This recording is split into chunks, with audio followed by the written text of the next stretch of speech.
First Lady of the United States of America, Michelle Obama, visited South Africa from the 20th till the 23rd of June 2011.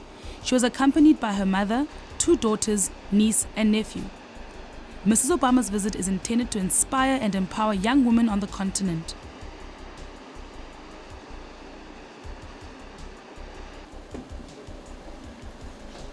She started her visit by paying a courtesy call to South Africa's First Lady, Ms. Nompumelelo Zuma, at the presidential residence in Pretoria.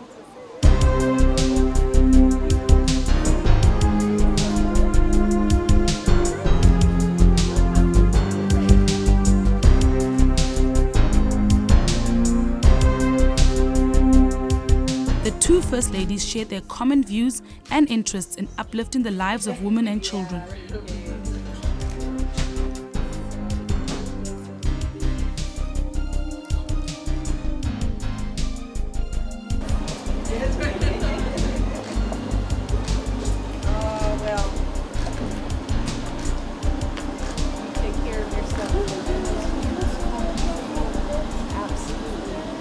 Ms. Obama addressed young and potential leaders at the historic Regina Mundi Church in Soweto.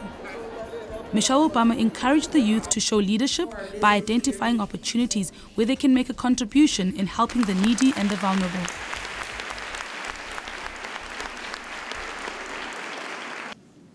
What legacy will you leave for your children and your grandchildren?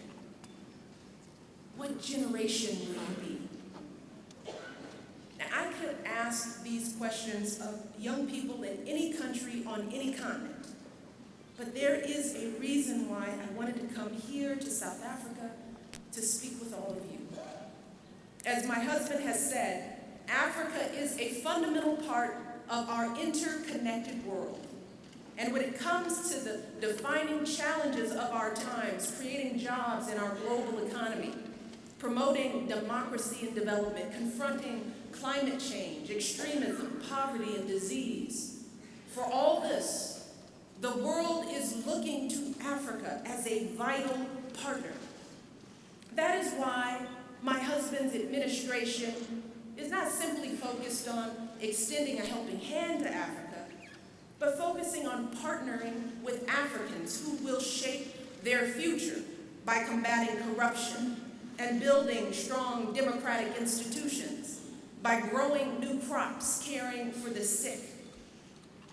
And more than ever before, we will be looking to all of you, our young people, to lead the way. And I'm not just saying that to make you all feel good. The fact is that in Africa, people under 25 make up 60% of the population. And here in South Africa, nearly 2/3 of citizens are under the age of 30. So over the next 20 years, the next 50 years, our future will be shaped by your leadership. Mrs. Obama also paid tribute to the heroes and heroines of the freedom struggle in South Africa. As you hear the stories of lions like Madiba and Sisulu and Lutuli, you may think that you can never measure up to such greatness. But while today's challenges might not always inspire the lofty rhetoric or the high drama of struggles past, the injustices at hand are no less glaring. The human suffering no less acute. So make no mistake about it, there are still so many causes worth sacrificing for.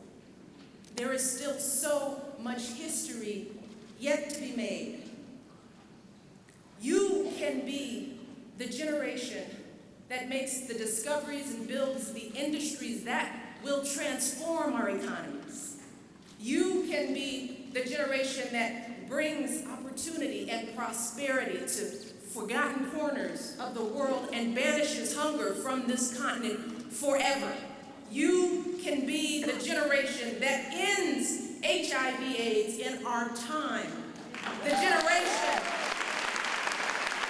that fights not just the disease, but the stigma of the disease.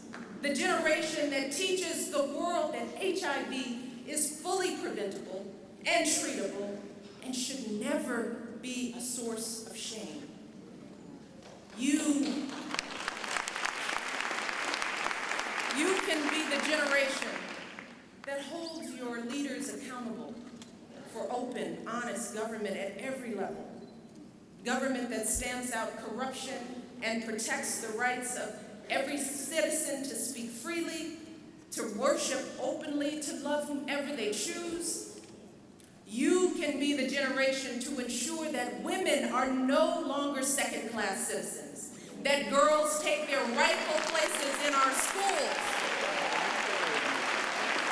You can be the generation that stands up and says that violence against women in any form, in any place, including the home, especially the home, that isn't just a women's rights violation, it's a human rights violation, and it has no place in any society.